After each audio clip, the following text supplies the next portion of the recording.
So what I'm going to do in the meantime is introduce Dr. Jeff Spencer, who I met at an event. A mutual friend invited him to an event. What was that? It was in Newport Beach last January.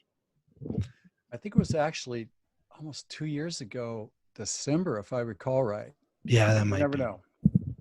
That might be. And since then has become a very, very dear friend. We spend a lot of time together. Very fortunate for that. But the gentleman you're looking at now is, if we're on gallery view, which we should be, is Dr. Jeff Spencer. And I always get excited to brag about him. He is an Olympic medalist, cycling. Just found out recently, last time we were together, that he has glass art that's been displayed in museums all across the U.S. and a master's degree in sports science. So already we're talking about somebody that has done some stuff, right? Then he went on to revolutionize mental and physical training across motocross, which is interesting. He's also recognized as one of the top chiropractors in the world and spent 9 years as the mindset coach for the Tour de France and rebuilt all kinds of stuff, which I'm sure you'll talk about.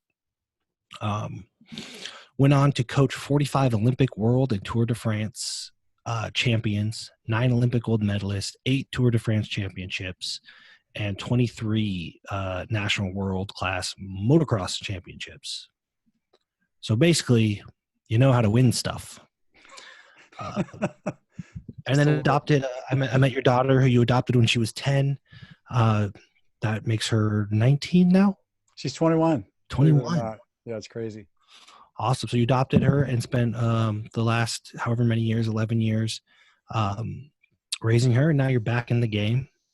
And I am so excited you're back in the game. And so as a repeat achiever, what we have now and what we're going to have when I send this replay out, because it's not letting us stream live on Facebook, is high achieving people, high performers who should all talk to you anyway. But now we have this COVID-19. We have this shelter in place. We have a world of uncertainty where maybe we felt like we were on track to get to our goals, and now we don't know what to do. And what I would love is for you to share some insight as to what does a repeat achiever, right? Somebody, you're the champion maker. What does somebody with a champion mindset do? Because we'll have goals, right? You work with companies that say, hey, look, I want to get to $100 million. And you help guide them through the process. What do we do at a time with so much uncertainty? We're stuck at home, I would love for you to walk through that process. And I'm sure Dan has questions as well, but I'm going to give you the stage and just let you talk about what does a high performing, high achieving individual do during times like this? Well, thanks again, Nick. I think the first thing is that anytime things start to veer off the projected trajectory, the champions or the prolific achievers, they kind of like it actually, because they recognize that's a place where if they conduct themselves correctly, that they can gain a massive advantage in moving forward. And when the spigot gets turned back on, they will be leaps and bounds and exponentially farther along than those that remain in paralysis. So I think we need to acknowledge that first and foremost, that this is a time to go on the offense. And it needs to be controlled offense. It can't be reckless. It needs to be responsible. In the first place, you'd always want to start is making sure that you're conserving energy and resources. First thing, because we don't know how long the battle's going to go, but what we do know is that you need to stay in the game over the long term to be able to reap the best value from it and pop out the other side, most qualified to exponentially create your life after. And so we need to eat and sleep and exercise, spend time in fellowship with loved ones and those people that enrich and nourish our souls and spirits. We need to create and maintain a level of organization in our lives that allows the friction to be minimized and the opportunity to move forward maximized. Got to conserve resources as much as possible. Wherever you can preserve what you've got, then you do that, not knowing how much we may need for later. That's one of the lessons of the Tour de France. It's 2,500 miles. It's the ultimate life clinic because you're exposed to everything that you're going to experience in a lifetime in those 23 days. And you can't afford not to get it right, because if you don't, you're going to take yourself and your team down, and there's hundreds of millions of dollars that hang in the balance of this, and rain and shine, sleet or snow, you get up and do your job. You're consuming 10,000 calories a day and you're still losing weight. So again, it's not for the faint of heart, but one of the lessons there is that when you show up and you got 3 weeks, and the first week when you got energy, don't use it up now because you're going to need it later. So really covet, hang on to your energy and hang on to your resources first and foremost. The other most important thing, perhaps surprisingly, is that you have to maintain your schedule, because when we're all quarantined, we get all the chickens in the chicken coop. That's not always a great recipe for good social interaction over the long term, or productivity. And one of the things that I see as a massive risk here is that there's a novelty in the quarantine where we all get a few days off, to roll around with the kids and family. But like most of us, if you think a 2-week vacation, Hawaii is going to be awesome, after the third day, you kind of want to get back home and get back to work, So where I see the first derailment here is that the prolific achievers, they get out of rhythm, meaning that they start to get up a half an hour later because it's easy. Why not? We got the time to do it, so let's do it. Bad idea. Because then all of a sudden that's a half an hour of lost time, but it's also you're out of your rhythm. So you start to feel like it's a vacation. And the problem when it starts to be a vacation, and this is the death of every prolific achiever, is that you start to get too domesticated. You start to get too comfortable. Like in the Tour de France, there's 2 rest days on the Monday after each week. And you got 1,000 miles in your mind and your body. You're just hanging on for dear life. And you think, well, let's let these guys rest in as much as possible. But you don't do that. You get them up at the same time. They put their clothes on. They go out for a 3-hour ride on a rest day. And the reason why they do that is to stay in rhythm. Because if you start to feel comfortable in a nice, comfortable bed, then you don't want to go out and race. You lose your edge because you become too domesticated. So it's really important to maintain your schedule. Whatever that is, your normal schedule, stay on that pace.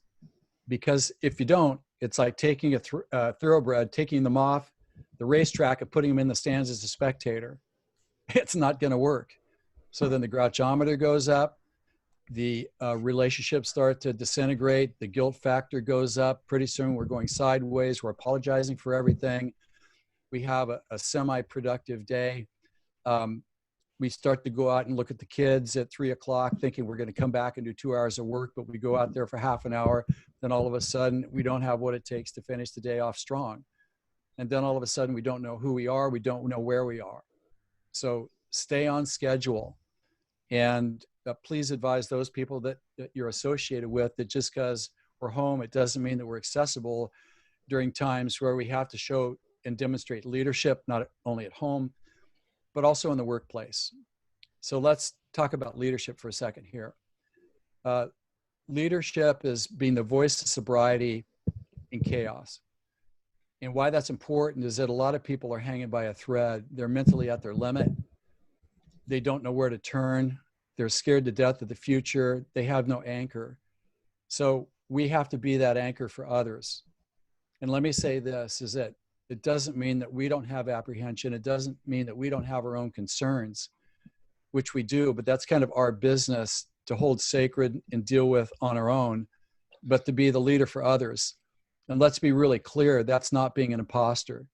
That's being someone that's responsible to the group, because somebody's got to do that. And it doesn't mean that we don't need or have to be the perfect example of that to be the perfect thing for other people to see and listen to. So when we talk about leadership, there's a couple of really important parts here. And we have to have sympathy on our human nature and also the way our mind, body, and soul are looking at the environment that they find themselves placed in. And it's critical that wherever we are, we give where we are a name and a duration. Because if we don't name where we are and give it a duration, and we leave it as an open question, the mind and body and soul don't know what to do with that. They don't see a way out. So then they start to catastrophize. And then we make the boogeyman 1,000 times bigger than the boogeyman like really is. So for example, we could safely say, like, let's say it was a week ago Sunday when President Trump declared that there would be a 2-week projection to the height of the coronavirus infection. That's a 2-week period, right? So I could say to my team, okay, team, listen up here. So we have a 2-week period between now and when the presumption of the corona infection virus will be at its peak. And we're going to call that our stay vigilant time block.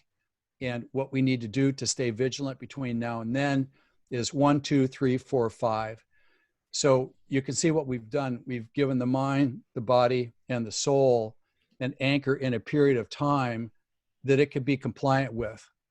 Because if you ask somebody to do something for 2 weeks, that's easy. But if you say, well, let's just see how it goes, oh my God, then the brain starts to spiral out. We start to lose control of everything. And we're on catastrophe mode. We start to lock up.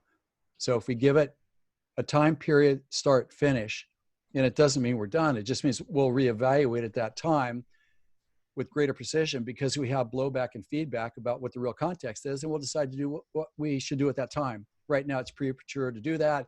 If we do it, then it's just pure speculation, and we don't want to do that. We want to hang on to our energy. So is everybody clear with that? And then the team goes, yeah, man, thanks, Dan. Thanks, Nick. This is just awesome. I know exactly what I need to do for the next 2 weeks. So you've held the team together. You've showed your dignity and your ability to lead. In crisis, people are looking for 2 things. They're looking for trust in you, and you're giving it. You're giving them that by showing up with sound counsel. They also want to know, are you believable? Yeah, because you're not promising the moon just to make everybody feel better. You're not saying there, everything's going to be okay. I mean, people don't want to hear that. But if you say, let's just get through this 2 weeks, and then once we have the declaration, then we'll decide what's next once we have information. They'll trust you for that. So that's the best face of leadership that I can think of. The next thing that I would say here is to learn 3 things I want to say here. Number 1 is that during a time of change where we have a little bit of discretionary time, I think it's really important that we have to make a declaration about some skill that we need to build now that we're going to need for later once everybody comes back online. Because if all we do is worry and clean up the garage for the 1,000th time and play computer solitaire, our net preparation for future is like -0, because nothing got done. And there is going to be a tomorrow. So the time to build the skill we need for tomorrow is when we got the time to do it. Because once the spigot gets turned on, then if we don't have the skill, then we're automatically behind. We're not running at the front of the pack. It's not possible. The second thing I think we need to be mindful of in this discretionary time is to take a look at ourselves as a human and say, what is it that I need to change in myself to tool up for next? What are my behaviors now that are obsolete, that don't serve me well, that I have a chance to get over? Like, what is that? And then create a personalized program to learn the discipline to be able to address that now, to weave it into the fabric of how we habitually show up for people and ourselves. So when the time comes to do that, we now own that process as a different person. And people are going to recognize that. They're going to say, Jeff is showing up different. I want to follow that Jeff because he's current. He's in real time. He's not coming out of past, trying to make past work for present. And so we need to be able to say that. And then I would say that the kind of the third thing that we need to think about, like in moving forward, is what sort of legacy item can we add to what we previously created that will have lasting value for what my brand is for all of eternity? Because like it or not, every one of us is going to leave a legacy of some sort. And we're living in a moment of history that's unprecedented, that's first in its category, that we're part of. And we have a chance to do something here that people will look at, like either look at what Jeff did, don't do that, or he was too much of a coward to change, so he stayed paralyzed when he had a chance to step into leadership. Or it could be Jeff took an opportunity to step into a potential that he didn't have, but it drew something up in him that he embraced and cultivated to take himself to the next level.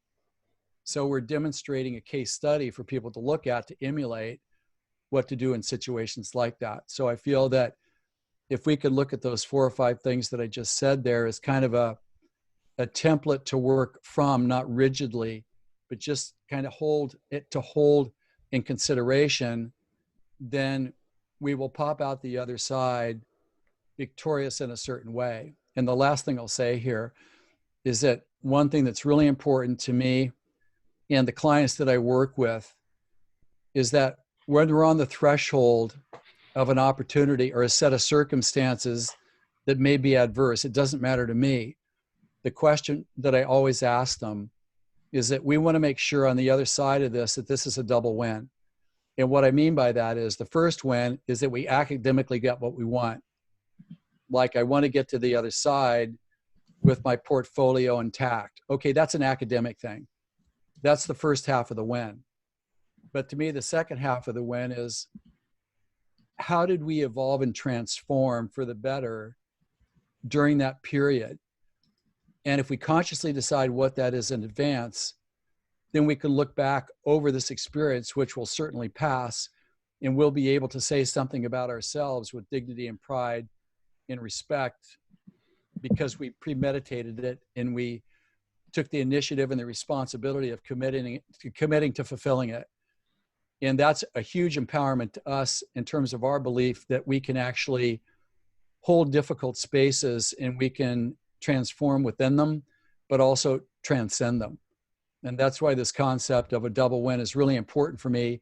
And it has to be decided in advance, because what I do not want for anybody is to get on the other side of this and look back and say, you know what, I had a perfect opportunity to step into this with courage and with discipline, but yet I chickened out and I let my human nature, fear-based survival instincts take over, and I choked and I blew it.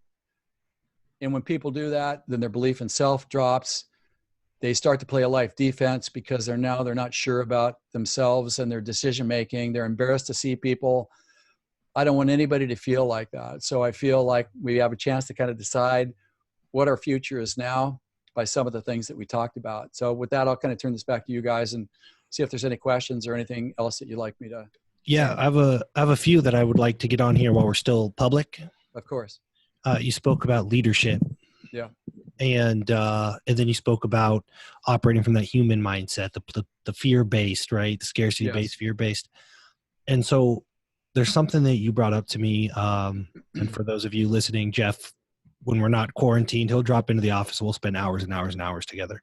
Love those times, Nick.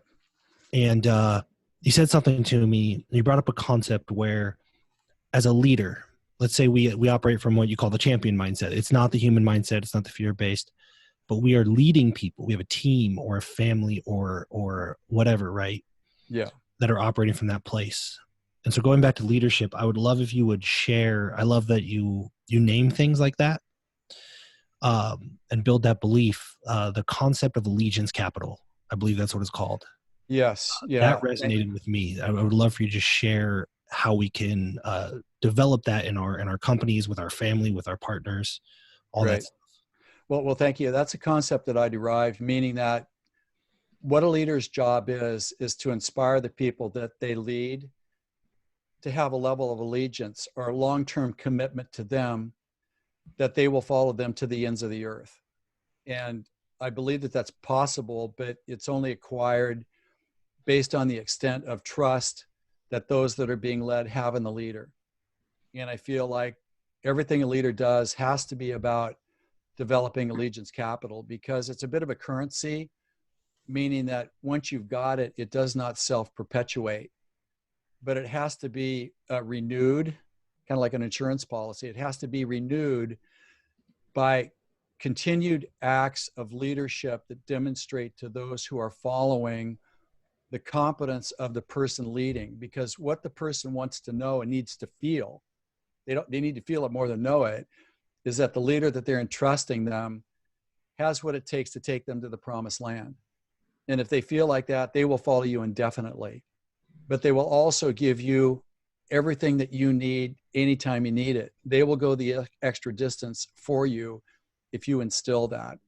So for me, a leader mobilizes team with the idea of harmonizing all the parts, because when all the parts of an organization work together because they're optimized, then they harmonize into a single unit, and that's when exponential performance is possible. And it all starts with Allegiance Capital. So I think about that all the time. What do I need to do? It's not a giant display at the end of the year where you hand out awards, because everybody's thinking, well, where have you been the rest of the year? Mm-hmm. It may be just popping into a room and putting your hand on someone's shoulder and say, hey, it looks good. Then you leave. 5 seconds. And that person says, well, gosh, Nick was listening. I thought he wasn't lick this, I'll follow Nick forever because he did that. So it's not magnitude, it's timing is everything. Yeah, I think that's why it resonates, because I'll be transparent with the people listening. I know this is live and that's fine. One of the struggles for me is, on one hand, one of the gifts that probably everybody on this call has is we kind of see around corners, right? Yeah, totally. And then it's like, God, will you just trust me? Just shut up and trust me. And that's not enough. But then on the flip side, how much do we need to communicate? Right? Because then we become over communicated, we get bogged down by it. So understanding that point where you're developing and renewing Allegiance Capital, to me, was super helpful, because I over rotate one way or the other, right? Yeah, that's why. Follow me, or like way communicate, and I'm not going to do anything. I'll follow you anywhere, Nick. You know that. So what I suggest is that people have a list. If you're a leader, have a list of everybody that you're in charge of, and you kind of look at it regularly and you decide who needs the love. You can kind of tell if a person's getting a little bit more quiet, maybe you need to pop in on them, and you kind of look at the interval with which your last conversation with them was.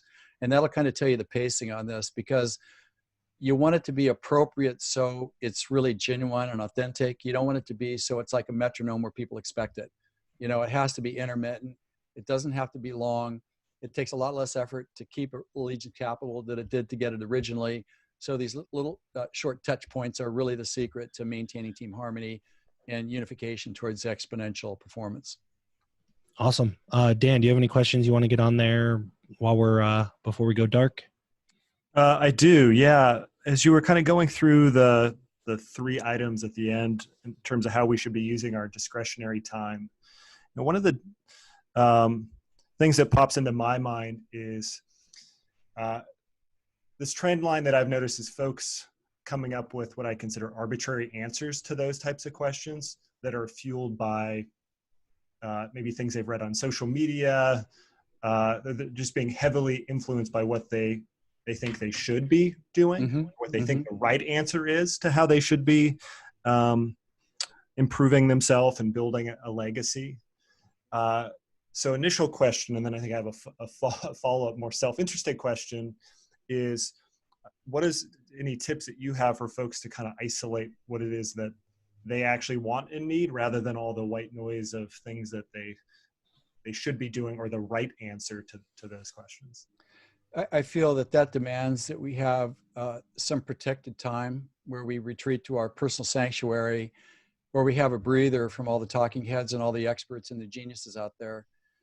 And that we really ask the question of ourselves, what do I need? And if we sit quietly with that, generally we have an instinct of what that is, if we can quiet the noise. So I think that, some personal time dedicated to that is an important side of it. I think another important side of this is to have trusted allies that have always been there, that will always be there to have a conversation with. We're not talking about holding hands and talking about everything, but we're talking about having a clarification touch point to be able to guide things along a little bit. I think those are the 2 most important things. I would also say that don't try to be perfect on everything, because then you start to obsess on details that don't matter.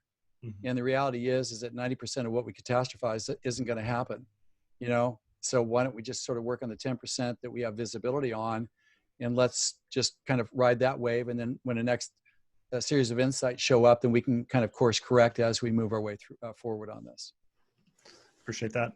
And then kind of the follow-up, a little bit more precise and self-interested question. So we have this kind of formal, within my primary business, kind of formal one-on-one process, just to make sure that it happens, and a series of questions to help folks kind of think about, self-reflect. And the trend that I've noticed with folks newer into their career, kind of recently out of college, is even when given kind of those periods of self-reflection, they kind of come back with like, I just don't know. I don't know what I want to improve on, what my goals are, where I want to spend time. And it's been frequent enough that I don't think it's a observable trend that I've noticed, and I could hypothesize on reasons why I think that's been the case. But any tips on how you help folks when they sort of come back with, I don't know? Well, I think that if they don't know, then there deserves a very significant opportunity to have a conversation where they need to know, because we have to be clear about what it is that's important to us and create a path moving forward. Otherwise, we drift. We start to lose confidence. We start to act in ways that we're a little bit more defensive in life. We're not taking opportunities quite as seriously and aggressively. To me, that demands a conversation. And I feel like, that's the reason why you need some advisory. And when I say advisory, you may have a coach that can help you on a detail that's significant. You may have a mentor in a specific life area, but I think, one type of advisor that everybody needs in their life is what I call the corner man. And a corner man is a person that's older, that has a lot of life experience. They have a 360-degree knowledge of life in its totality, that has the ability to do a couple of things: identify where a person is and their trajectory towards their future. They know what that means, and they know what it's going to take to get through that. And they can also help that person start to define, well, if you're here, these are the options forward. Let's take a look at what those are, and let's have a critical look at it. Because in my opinion, there's a lot of talk about the SMART goal, but I think more than the SMART goal, we need the right goal. Mm-hmm. And so I've actually created a right goal criteria that I work with my clients to make sure that it is the right goal. It's not just a SMART one, but it is the right one. So I feel like there needs to be another level of conversation that people really need to engage in, to be able to have a deliberate process by which they can ferret out what's real and not real for them. And if you can't do it by yourself, don't spend the time trying to figure it out yourself. Find a collaborator that you can engage to help you start to answer these questions in a systematic way, where you ultimately have mind, body, and soul alignment with whatever it is that you're proposing. So that's my best advice, Dan. Don't wait and try to figure it out for yourself if you're stuck. Great. Thank you. You're welcome. Awesome. So what we're going to do, we're going to go dark, which means if you're watching publicly, we're about to disappear. We're just going to do some Q&A and have some intimate conversation with private clients and platinum members. If you would like to become a platinum member right now and get in on this, cfeclass.com/offer, pick platinum, jump in, you'll get a link to join. That being said, about a year ago when we met, we actually paid Jeff a good deal of money to work through his goal achievement roadmap with my private clients, and it was transformational for everybody. And we've worked together, and his working with us is a full master class plus some Q&A and support is available. I have permission to sell it, and he sells it as well. You can go to GAR, which is GAR, Goal Achievement Roadmap. So garmasterclass.com. And it is a fraction of the price of what we paid for it, and it is worth every penny at the price that we paid for it.